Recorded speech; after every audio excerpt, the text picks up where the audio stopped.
नमस्कार दोस्तों। कैसे हैं आप सभी। तो हम एक नई सीरीज स्टार्ट करने जा रहे हैं और वो है UP police computer operator grade A की जो वैकेंसी आई है 2026 में उसके लिए। अगर कोई व्यक्ति उसके लिए तैयारी कर रहा है तो उसके लिए सीरीज बेस्ट है। अगर आप थोड़ा सा भी इसके बारे में नॉलेज रखते होंगे, अगर आप तैयारी करें तो जाहिर सी बात है नॉलेज है कि इस पेपर में 80 क्वेश्चन आते हैं कंप्यूटर से। और कंप्यूटर के 80 क्वेश्चन बहुत बड़ा रोल प्ले करते हैं एग्जाम एग्जाम के लिए। तो इसकी एक एक करके यूनिट सारी कराऊंगा मैं खुद। तो आज की जो हमारी यूनिट है वो है सीपीयू, बेसिक कंप्यूटर फंडामेंटल। तो आज थोड़ा सीपीयू को पढ़ते हैं, व्हाट इज सीपीयू। तो सबसे पहले क्वेश्चन ये उठता है कि सीपीयू क्या होता है। तो हर किसी का आंसर क्या होगा, CPU is a brain of computer. ये तो सबको पता है कॉमन। सीपीयू फंक्शन कैसे करता है वो अगर कोई जानता है तो समझ लीजिए कंप्यूटर को अच्छी तरह जानता है। तो आज हम वही समझने वाले हैं। अब इसके लिए एक एग्जांपल दूं, मान लीजिए कि हमारी बॉडी कैसे काम करती है। अगर अपनी बॉडी को समझना है तो हमें ये समझना पड़ेगा कि हमारा ब्रेन कैसे काम करता है।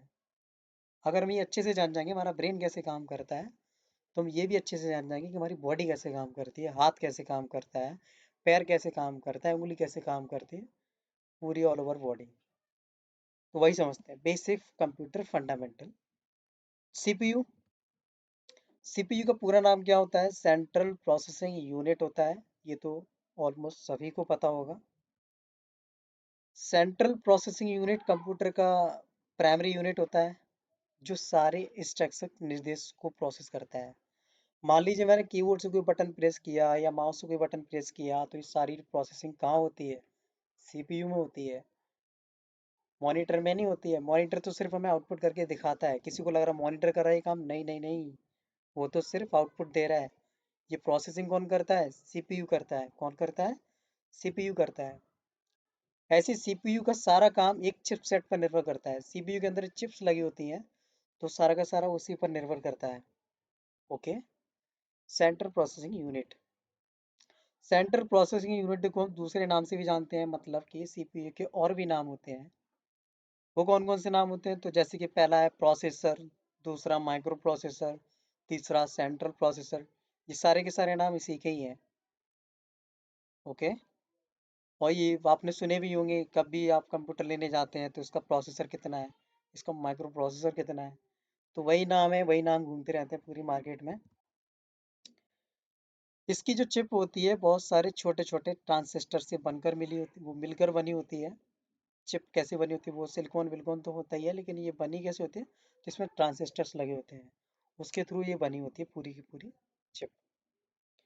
एक इटली के भौतिक वैज्ञानिक थे जिनका नाम था फेडरिको फैगिन। उनका नाम क्या था, फेडरिको फैगिन ने पहले कॉमर्शियल सीपीयू का आविष्कार किया। ओके। पहला कॉमर्शियल सीपीयू, और यह इंटेल द्वारा 1971 में जारी किया गया था। अब सोच रहे हो कंप्यूटर तो सर बहुत पहले आ गया था, 1945 या 46, और आप बता रहे हैं 1971 में आया है। लेकिन ध्यान से सुने, मैंने ये भी लिखा कमर्शियल सीपीयू। कमर्शियल का मतलब समझते हैं ना, जिसने अर्निंग करके दी है, आपको पैसा कमा के दिया है, उस कमर्शियल सीपीयू की बात कर रहे हैं हम। तो वो कब आया, 1971। और कौन सी कंपनी के द्वारा आया, इंटेल कंपनी के द्वारा आया है। अब ये इंटेल क्या होता है, एएमडी क्या होता है, वो मैंने आगे लिख रखा है, तो उसके लिए थोड़ा वेट करें और एक वन बाई वन को समझते चले। सीपीयू का नाम था इंटेल 4004 था। ये वो पहला सीपीयू जो फर्स्ट टाइम बना था, इंटेल 4004। और इसका जो बनने का जो टाइप था उसमें 4 बिट थी, 16 पिन का था, उसको माइक्रो प्रोसेसर बोलते थे। ठीक। इसके बाद मार्च 1972 में 72 में इंटेल ने 8 बिट आर्किटेक्चर के साथ एक माइक्रो प्रोसेसर सीपीयू पेश किया। मतलब अभी हम देख रहे थे ऊपर 4 बिट का था, लेकिन यहाँ पे अब कितने बिट का है, 8 बिट का है। आर्किटेक्चर, उसकी जो संरचना हम उसकी बात कर रहे हैं, वो माइक्रो प्रोसेसर सीपीयू को पेश किया। और इस सीपीयू के बेसिक्स फंक्शन क्या क्या थे वो अगर जानना चाहते हो तो यहाँ देखो। जैसे लिखा है फैच करना, डिकोड करना और एग्जीक्यूट करना। फैच फैच मतलब पहचानना, जैसे आपने कोई वैल्यू टाइप की है, कुछ कोई क्वेश्चन दे रखा है तो पहले क्वेश्चन को पहचानता है, क्वेश्चन पहचाना, पहचानने के बाद उसको सॉल्व करेगा, उसको डिकोड करेगा, फिर उसको एग्जीक्यूट करेगा, प्रोग्रामिंग में लेके आएगा, फिर आपके सामने उसका रिजल्ट पेश करेगा। तो इस बेसिक्स पे फंक्शन पे काम करता है, फैच करना, डिकोड करना और एग्जीक्यूट करना। इसका मैंने पिक्चर भी लगाया, आप देख सकते हैं इसकी साइकिल। पहले फैच इंस्ट्रक्शंस, फिर उसके बाद डिकोड, फिर उसके बाद क्या लिखा है, एग्जीक्यूट इंस्ट्रक्शंस। उसके बाद है CPU central processing unit. CPU के मुख्यतः तीन कंपोनेंट होते हैं। वो कौन कौन से कंपोनेंट हैं अगर वो जानने हैं, तो पहला है जैसे स्टोरेज यूनिट, या आप इसको मेमोरी यूनिट भी कह सकते हैं।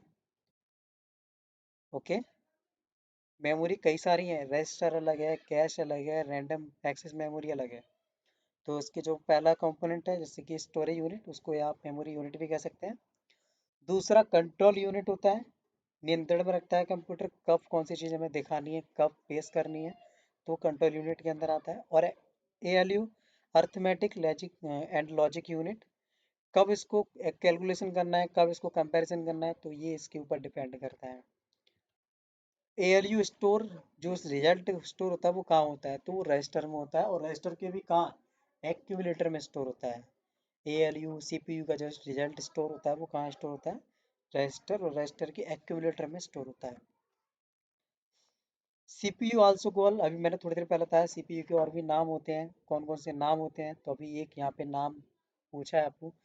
सीपीयू आल्सो कॉल, सीपीयू को और क्या बुलाते हैं, तो जहाँ पे अगर मैं आपको बताऊँ तो उसको बुलाते हैं प्रोसेसर। क्या बुलाते हैं, प्रोसेसर। थोड़ी देर पहले मैंने बताया ना, processor, micro processor, central processor, ये सारे के सारे नाम इसी के होते हैं। Speed of CPU measure, CPU की जो स्पीड होती है वो किस में मेजर की जाती है, किस में मापी जाती है, तो पहला है जैसे कि हमारा हर्ट्स, हर्ट्स में नापते हैं, हार्ट नहीं है, हर्ट्स, हर्ट्स। ओके, दूसरा अगर देखें, दूसरा है हमारा गीगा हर्ट्स, गीगा हर्ट्स में नापते हैं। तीसरा मेगा हर्ट्स, ये सारी स्पीड्स में बता रहा हूँ, hertz, giga hertz, mega hertz. ऐसे ही फिर है मिप्स, मिप्स मतलब मिलियन इंस्ट्रक्शंस पर सेकेंड। तीसरा है यहाँ पे किप्स, किप्स मतलब किलो इंस्ट्रक्शन पर सेकेंड। और आगे समझना चाह रहे हो चिप्स, तो चिप्स नाम का कुछ नहीं होता, मिप्स होता है और किप्स होता है। ओके, ध्यान रहे, चिप्स लगा है तो कहीं चिप्स लगा के क्वेश्चन में आ गए, गलत हो जाएगा वो। CPU understand which language, come CPU हमारा कौन कौन सी भाषा समझता है। किसी को क्या लग रहा है, पंजाबी समझता है कि बंगाली कि उर्दू कि हिंदी कि इंग्लिश, क्या समझता है, तो भैया इनमें से कोई लैंग्वेज नहीं है। कंप्यूटर जो हमारा सीपीयू लैंग्वेज समझता है वो कौन सी लैंग्वेज है, मशीन लैंग्वेज, या आप उसको बाइनरी लैंग्वेज भी कहते हैं। ओके, दोनों में से कोई सी भी लैंग्वेज कह सकते हैं। पार्ट्स ऑफ सीपीयू, सीपीयू के कौन कौन से पार्ट्स होते हैं, कौन कौन से कंपोनेंट होते हैं, अभी थोड़ी देर पहले बताया, भी ये फिर से आ गया तो फिर से देख लेते हैं। तो पहला कंट्रोल यूनिट, दूसरा एएलयू अर्थमेटिक लॉजिक यूनिट, और तीसरा हमारा एमयू मेमोरी यूनिट, ये रजिस्टर। रजिस्टर समझ रहे हो, रजिस्टर क्या मसला है, रजिस्टर क्या चीज़ है, तो रजिस्टर एक मेमोरी है। अगर आपसे कोई पूछे सीपीयू की सबसे फास्टेस्ट मेमोरी कौन सी होती है, तो आपको बताना रजिस्टर। अगर क्वेश्चन में रजिस्टर नहीं है तो कैश दिया होगा, तो सी रजिस्टर के बाद आता है कैश मेमोरी। और अगर कैश भी नहीं है और रजिस्टर भी नहीं है तो फिर उसके बाद आएगा रैम, रैंडम एक्सेस मेमोरी। ये तीन होती है। टॉप में कौन सी होगी, रजिस्टर, सेकंड पे कैश, थर्ड पे रैम। ओके, समझ में आ गया। फंक्शंस और सीपीयू, सीपीयू के कौन कौन से फंक्शंस होते हैं, तो इनपुट और आउटपुट। अगर हमने यहाँ से मान लीजिए प्लस माइनस करने को दिया होगा, प्लस करने को दिया 4 + 2 = कितना होता है, तो ये हमने इनपुट यहाँ से टाइप किया तो ये इनपुट हो गया। इसका जो रिजल्ट निकल के आएगा, यानी 6 + 2 कितना होएगा, तो 6 और 2 कितने होते हैं, सभी को पता है 8। तो आउटपुट कितना आया, 8, तो 8 जो निकल गया वो हमारा आउटपुट है। और जो हमने कीबोर्ड से टाइप किया 6 + 2 = 2, वो हमारा इनपुट था। ओके, दूसरा डिकोड प्रोग्राम इंस्ट्रक्शन, अगर हमने कोई निर्देश दिया हुआ है ये काम करना है, इस प्रोग्राम को ऐसे सेट करना है, ये करना है, तो वो डिकोड करता है प्रोग्रामिंग के सारे इंस्ट्रक्शंस को, तो वो इसका फंक्शन होता है सीपीयू का। फंक्शंस ऑफ एएलयू, एएलयू क्या अभी थोड़ी देर पहले बताया ना, अर्थमेटिक लॉजिक यूनिट। ठीक, तो इसके फंक्शंस क्या क्या होते हैं, तो एग्जीक्यूशन ऑफ इंस्ट्रक्शंस, कोई भी निर्देश दो उसको एग्जीक्यूट करना। दूसरा परफॉर्म अर्थमेटिक ऑपरेशंस, जैसे ऑपरेशंस मैंने भी बताया, एडिशन करना, सब्सट्रैक्शन करना, मल्टीप्लिकेशन करना, डिवीजन करना, हिंदी में बोले तो गुणा भाग प्लस माइनस ये सारी चीज़ें। Okay. ALU store result in, अभी ये पीछे भी आया था, ये फिर से आ गया और फिर से हम समझ लेते हैं।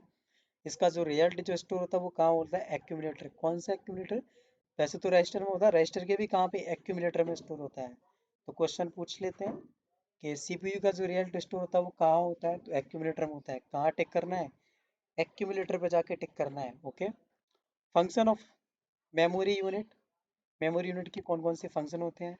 तो मेमोरी यूनिट मीन्स रजिस्टर की बात कर रहे हैं हम, जो मैंने बताया सबसे फास्टेस्ट मेमोरी होती है रजिस्टर, जिसे टेम्पोरेरी मेमोरी भी कह सकते हैं। ठीक है। क्या इसको परमानेंट कर सकते थे मेमोरी को? अगर इस रजिस्टर इस मेमोरी को हम परमानेंट कर देते तो CPU की कॉस्ट कितनी होती, शायद आप अनुमान भी नहीं लगा सकते। इसलिए चीज़ें बैलेंस में बनी रहे, इसलिए इसको परमानेंट नहीं किया गया, ये टेम्परेरी होती है। उसके बाद इसको फास्टेस्ट मेमोरी भी कहते हैं, मैंने थोड़ी देर पहले बताया भी। इसको फास्टेस्ट मेमोरी भी कहते हैं, किसको, रजिस्टर को। अच्छा, बात से माइक्रो प्रोसेसर के बारे में। पहला जो माइक्रो प्रोसेसर था वो क्या था, किसका था? तो वो इंटेल 4004 के नाम से था। ये पहला फर्स्ट माइक्रो प्रोसेसर था। और दूसरा है first micro processor invented in, ये पहला माइक्रो प्रोसेसर जो बना था वो कब बना था, किस ईयर में बना था?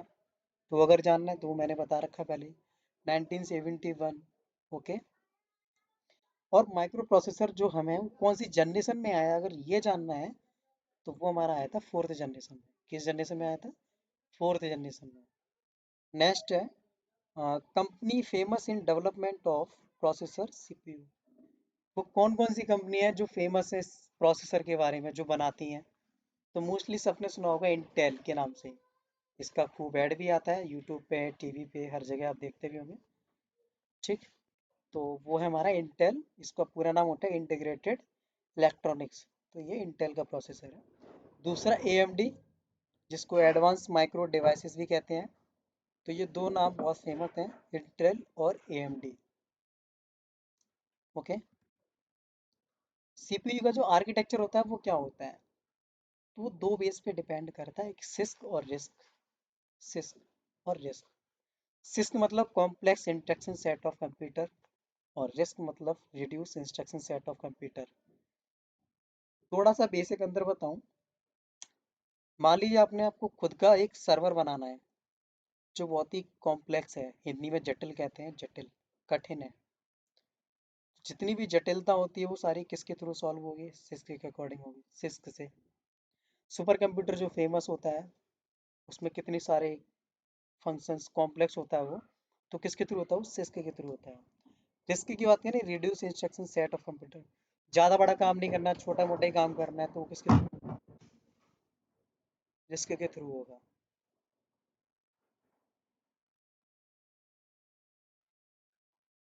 जीपीयू, जीपीयू क्या होता है? Graphics processing unit. इसको हम ग्राफिक कार्ड भी बुलाते हैं, तो यहाँ लिखा है also called graphic card. Coined by Sony, using for gaming. किसके लिए यूज़ करते हैं? गेमिंग के लिए। गेमिंग के लिए यूज़ करते हैं, डिज़ाइनिंग के लिए यूज़ करते हैं।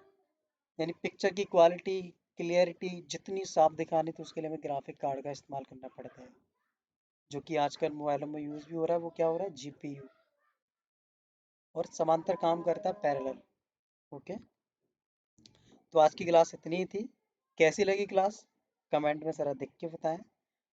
कुछ सुधार चाहते हैं किसी भी चीज़ में, वो भी लिख के सजेस्ट करें कि कुछ चेंज करिए, जैसे वॉइस क्लियर नहीं है या वीडियो क्लियर नहीं है, क्या प्रॉब्लम्स हैं, वो सारी चीज़ लिख सकते हैं। अगर आपको थोड़ी सी भी हेल्प होती है तो प्लीज़ कमेंट करें और लाइक करें और लोगों को शेयर भी करें।